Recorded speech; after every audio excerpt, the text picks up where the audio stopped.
Dave Palumbo with another RX Muscle Rant brought to you by Redcon One.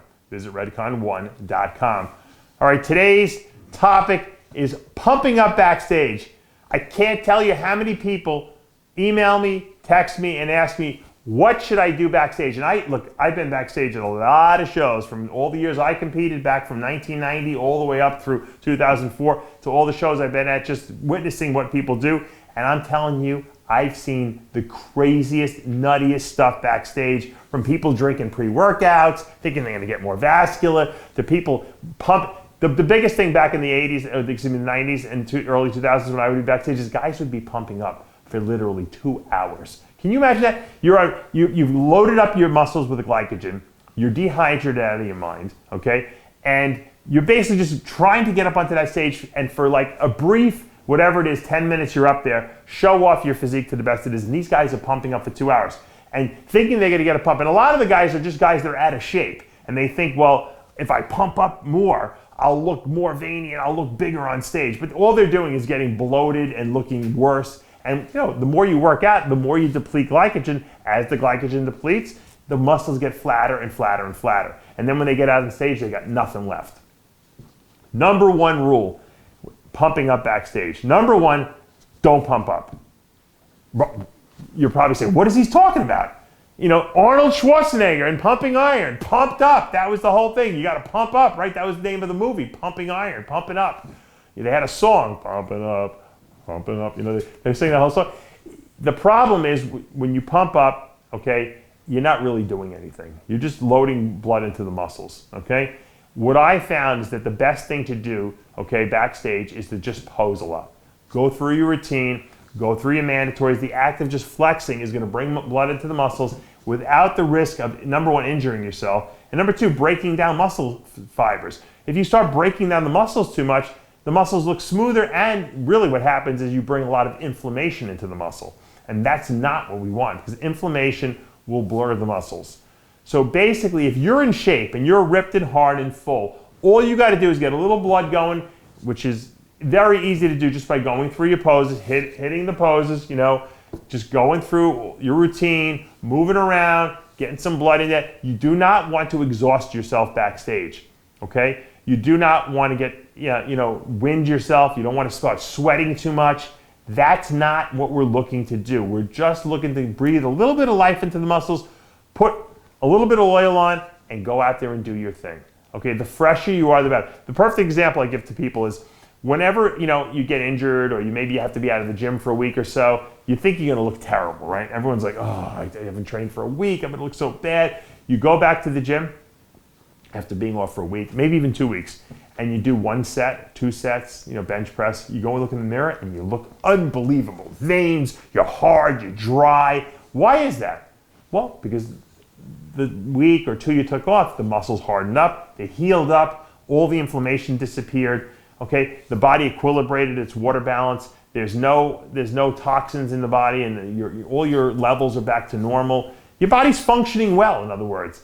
And now you just drove blood into the muscles, and boom, your body just comes to life. And that's what you want to accomplish on stage. That's why you shouldn't work out 2 days before a show. If you have a Saturday morning prejudging, you shouldn't train on Thursday or Friday. You want to let the muscles heal up. You want to let the inflammation go away.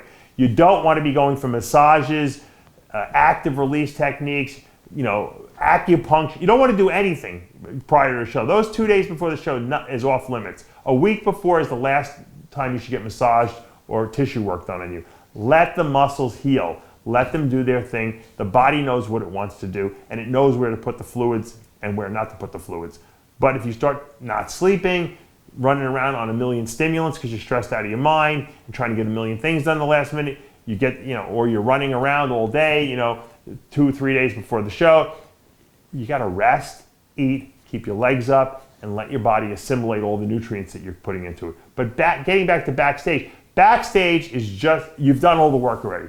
That's why I don't know why people are miserable back there. I used to always be happy cracking jokes because there's nothing you can do. You're done. You're done at that point. All you can worry about is make sure your tan is good, your oil is good, and go through your poses. That's enough to wake your body up, like I said, if you're in shape. If you're not in shape, guess what? Pumping up for 3 hours is still not going to make you look any better. okay? You're not gonna sweat out the water or whatever you think you're gonna do there. You're gonna look worse, I promise you.